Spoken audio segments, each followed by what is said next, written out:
പ്രേക്ഷകരെ good morning madam. Ready അല്ലേ?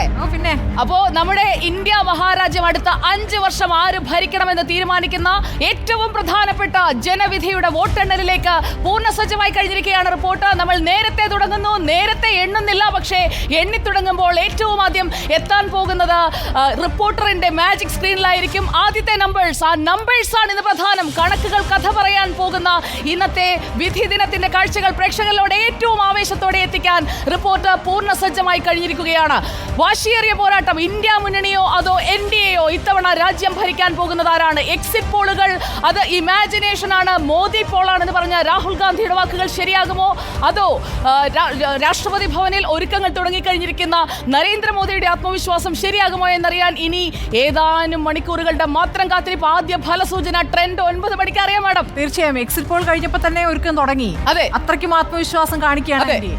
അത്രയ്ക്കും ആത്മവിശ്വാസത്തിന്റെ അടിസ്ഥാനം കണക്കുകളാണ്. അതായത് ഓരോ സംസ്ഥാനത്തും എത്രമാത്രം പിന്തുണ അവകാശപ്പെടാൻ കഴിയുമെന്നുള്ളതാണ് ആ ആത്മവിശ്വാസത്തിന്റെ ഒരു തോത് കൂട്ടുന്നത്.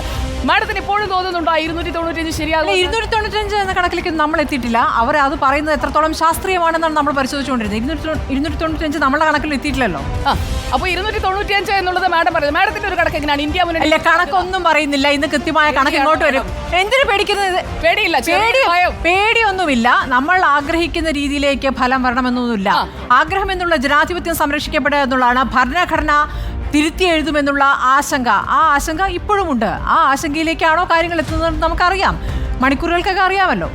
80 ദിവസം നീണ്ട പോരാട്ടമാണ്. 80 ദിവസം. കഴിഞ്ഞ തെരഞ്ഞെടുപ്പുകളിൽ നിന്നൊക്കെ വ്യത്യസ്തമായി നീണ്ട കാലമാണല്ലോ. 2.5 മാസം എന്ന് പറയുന്നത് ചെറിയ കാലയളവല്ല. എപ്പോൾ തുടങ്ങിയിരിക്കുന്നു പ്രചാരം, ഏതൊക്കെ ഘട്ടങ്ങളിലൂടെ കടന്നുപോയി. അപ്പോൾ എല്ലാവരും നെഞ്ചെടുപ്പോടെ കാത്തിരിക്കുകയാണ്. ആ നെഞ്ചെടുപ്പ് എനിക്കുമുണ്ട്. നെഞ്ചെടുപ്പുണ്ട്, ഉറപ്പായിട്ടും ഇടിക്കുകയാണ്. അതെ, കേൾക്കാമോ? ഇല്ല, കേൾക്കുന്നില്ല. പോരാ, കുറച്ചുകൂടി ഇടിക്കട്ടെ. ഇന്ത്യ മുന്നണി വരുമെന്നുള്ള ഒരു ആത്മവിശ്വാസം ഒരു കുറച്ചെങ്കിലും അവശേഷിക്കുന്നുണ്ടോ? അല്ല, പ്രതീക്ഷയാണല്ലോ നമ്മളെ മുന്നോട്ട് നയിക്കുന്നത്. പ്രതീക്ഷ നല്ലതാണ്. കേരളത്തിൽ എങ്ങനെയായിരിക്കും? 2020 അടിക്കുമോ? 2020 ഒന്നും നമ്മളുടെ കണക്കുകളിൽ വന്നിട്ടില്ലല്ലോ. 2020 വന്നിട്ടില്ല.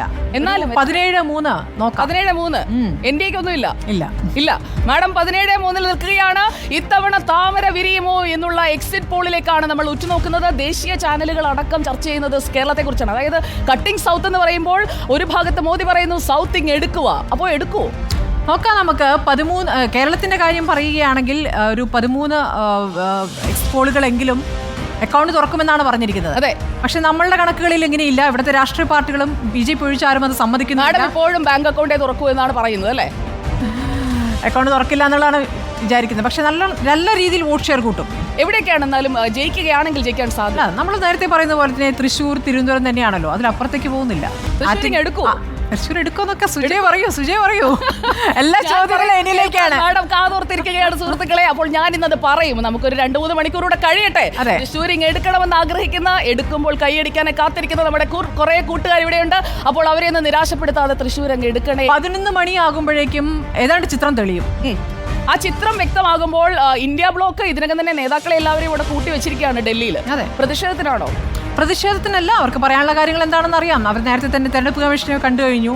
ഇന്നലെ ഹൈക്കോടതി 7 ജഡ്ജിമാർ ചീഫ് ജസ്റ്റിസിന് കത്തെഴുതിയിട്ടുണ്ട്. അപ്പോൾ എല്ലാവർക്കിടയിലും ഒരു ആശങ്കയുണ്ട്. അതിപ്പോൾ വോട്ടെണ്ണലുമായി ബന്ധപ്പെട്ടുള്ള ആശങ്കകൾക്കൊക്കെ അടിസ്ഥാനമുണ്ടോ എന്ന് അറിയില്ല. നമുക്ക് നോക്കാം. അപ്പോൾ EVM കുറ്റം പറയുമോ? നോക്കാന്നേ. ഇതെന്താ ഇങ്ങനെ എന്നെ ചോദ്യം ചെയ്യുന്ന മണിക്കൂറുകൾ തുടങ്ങുകയാണോ? മനസ്സിലാവുന്നില്ല. ഇന്ത്യ മുന്നണിക്ക് വേണ്ടി ശക്തിയുക്ത ബാധിക്കുന്ന മാഡം ഒരു ഭാഗത്ത്, NDAക്ക് വേണ്ടി ബാധിക്കുന്ന ഞാനൊരു ഭാഗത്ത്. മാഡം ഇന്ന് കണ്ട വഴിയോടും മാഡം. അങ്ങനെയൊന്നും ഞാൻ പറയാല്ല. ഇത് കണ്ട വഴി തിരിഞ്ഞോടും മാഡം. ഒന്നും പറയാനില്ല. മാഡത്തിന് മറുപടി മറുപടിയില്ലാത്ത കണ്ടം വഴി ഓടുക എന്നുള്ള ഭാഷയൊന്നും നമ്മൾ മാധ്യമപ്രവർത്തകരുടെ ഉപയോഗിക്കേണ്ട കാര്യമുണ്ടോ? നമ്മൾ രാഷ്ട്രീയ പ്രവർത്തകരൊന്നുമല്ലോ. നമ്മൾ വിശകലനം ഇല്ല. ഞാൻ എല്ലാ കാലത്തും ഈ രൂപത്തിൽ തന്നെ സംസാരിച്ചിട്ടുള്ളൂ. ഞാനൊരു രാഷ്ട്രീയ പാർട്ടിയുടെ വക്താവായി സംസാരിച്ചിട്ടില്ല. യാഥാർത്ഥ്യങ്ങളോട് ചേർന്ന് നിന്ന് സംസാരിക്കുക എന്നുള്ളൂ. നിരാശ ബാധിച്ചിരിക്കുന്നു. കറുപ്പണിഞ്ഞാണ് മാഡം വന്നിരിക്കുന്നത്. കണ്ടോളൂ, കറുപ്പെന്റെ ഇഷ്ടപ്പെട്ട വേഷമാണ്. കറുപ്പെന്റെ ഇഷ്ടപ്പെട്ട വേഷമാണ്. ഓക്കെ, അപ്പൊ മാഡത്തിന് കറുപ്പാട് ഇഷ്ടം. അപ്പോൾ ഇത് ദുഃഖിക്കുമ്പോൾ ആ കറുപ്പിട്ട് കരയാ മാഡം. കുറച്ച് സമയം കൂടി കഴിഞ്ഞോട്ടെ. അപ്പോൾ വോട്ട് എണ്ണി തുടങ്ങുമ്പോൾ മുതൽ ആ ആകാംക്ഷ, മാഡത്തിന്റെ നെഞ്ചെടുപ്പ് കൂടും. നമുക്ക് VS രഞ്ജിത്ത് മലബാറിലെ കണക്കുകൾ കോഴിക്കോട് നിന്ന് തുടങ്ങാൻ. ഓക്കെ, വടകരയിൽ നിന്നാണോ വടകരയുടെ വിവരങ്ങളാണ് രഞ്ജിത്തിന്റെ കയ്യിൽ നിന്നോ? അല്ലെങ്കിൽ തന്നെ മലബാറിലെ മൊത്തം പറയാം. രഞ്ജിത്തിനോട് രാവിലെ ഗുഡ് മോർണിംഗ് പറയാം.